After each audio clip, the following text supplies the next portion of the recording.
If you think that the biggest scam in the modern automotive industry is subscription-based heated seats or fake engine noises pumped in through your speakers, well, sit down, grab some caffeine, buckle up, because I'm about to ruin your whole day.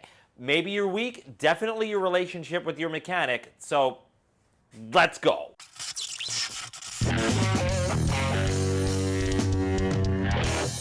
Welcome back to Tech Jimmy. Today, we're talking about air conditioning and the air conditioning in your car, and specifically how the government, massive automotive industry conglomerates, and a bunch of boardroom executives teamed up to turn your vehicle's HVAC system into a high-pressure, highly flammable, non-diagnosable, ticking time bomb. All to play a game of corporate Chuck E. Cheese redemption tickets. So sit down, let's talk about it. To start the story right, we gotta rewind the clock. Back in the day, we had a refrigerant called R12. R12 was the nectar of the gods. It was a weapons-grade cooling agent. You could fire up a 1986 Chevy Caprice in the middle of Death Valley in August, just crank the dial up to max, and literally in 45 seconds, you had icicles forming from your eyebrows. R12 didn't care about thermodynamics. R12 looked at the sun and said, "Not today, Junior." But then some scientists realized that R12 was violently eating the ozone layer, which, fair enough, we need the ozone layer and we don't all want to turn into human bacon,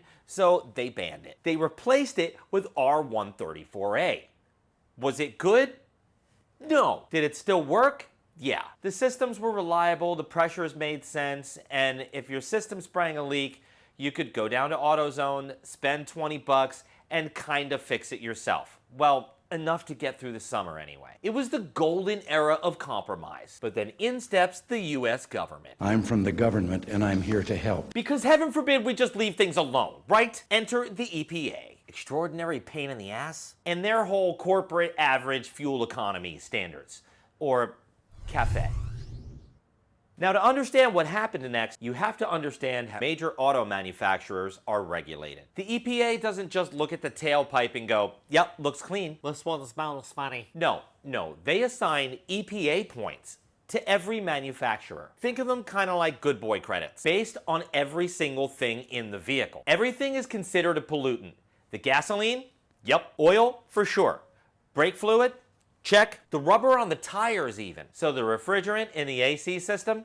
Absolutely. That's definitely a pollutant and the government's gonna look at it. If you don't meet their average, you pay massive bankrupting fines. Now put yourself in the shoes of a giant auto manufacturer. Let's say that you make your billions selling massive 3-ton pickup trucks with V8 engines that have the aerodynamic profile of a brick shithouse. You're hemorrhaging your EPA points because your truck drinks fuel like a frat boy with an open bar. You could spend billions of dollars redesigning your engines to run flawlessly clean, or you could find a loophole. Some absolute lunatic in a boardroom realized, wait a minute, if we switch the AC gas from R134A to a new, theoretically greener gas, the EPA will give us extra environmental credits. So that's what they did. And what do they do with those extra credits? They spread them around among every single model. The big guys like Ford, Chevy, all the ones with massive lineups. They take these environmental points that they earn by putting a different gas in the system, and they apply those points to their gas-guzzling V8 trucks. They literally use the AC system as a smokescreen,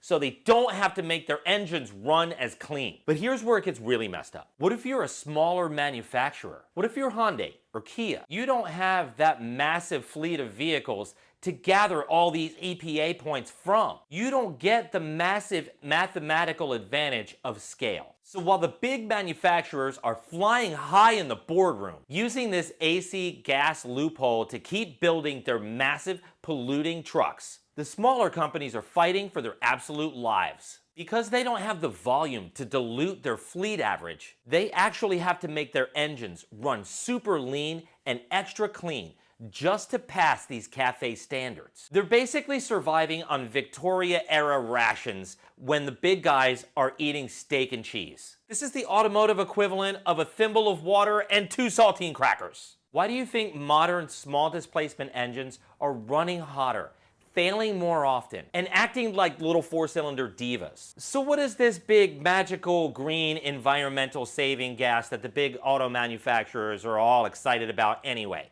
It's got to be better, right? Ladies and gentlemen, let me introduce you to R1234YF. I want you to look at me. Look at me right in my eyes. 1234 is absolute, unadulterated garbage. It's pure trash. First of all, let's talk about the elephant in the room. It's flammable. Freaking flammable. More flammable gases in a... How is that better? How is that better? Did you know it's already outlawed in Europe? Yeah. It's illegal in Europe. You can't even use it. Europe, of all places, took one look at it and went, nope, that's not safe. We're not using that. It's not good for auto. Absolutely not. We are not putting a highly pressurized incendiary device into our cars. But here in America, our auto manufacturers look at EPA points like a fat kid looks at cake. Flammable? It's fine. It's probably fine, right? Sure, it'll be okay. It'll be fine. But wait a minute, it gets actually worse. Because 1234 isn't just flammable, it's terrible at being a refrigerant. Like, really bad. It doesn't transfer heat nearly as well as R134A, which wasn't nearly as good as R12 in the first place. So the engineers had a problem. If they just put the 1234 into a regular system, it's gonna blow lukewarm air, and nobody's gonna be happy with that. Customers in the South would absolutely riot. So what's the solution? Oh, they just crank up the pressure to absolute moon landing levels. Oh, and then if that wasn't enough, some caffeinated psychopath in the engineering department invented the IHX. Yeah, the internal heat exchanger. But listen to this. In a normal AC system, you have a high pressure side with hot liquid in it, and a low pressure side with cold gas. These are two separate pipes because that makes sense. But because 1234 runs at such high pressures, it runs at such high temperature. They ran the high side line inside the low side line. But to make 1234 work, because the pressures are so high, the temperatures follow. They took the high side line and stuck it inside the low side line. Okay, if you're not following what I'm saying, it's like a Russian nesting doll. One line on the outside, another line on the inside. How are you going to diagnose that when one fails and leaks into the other?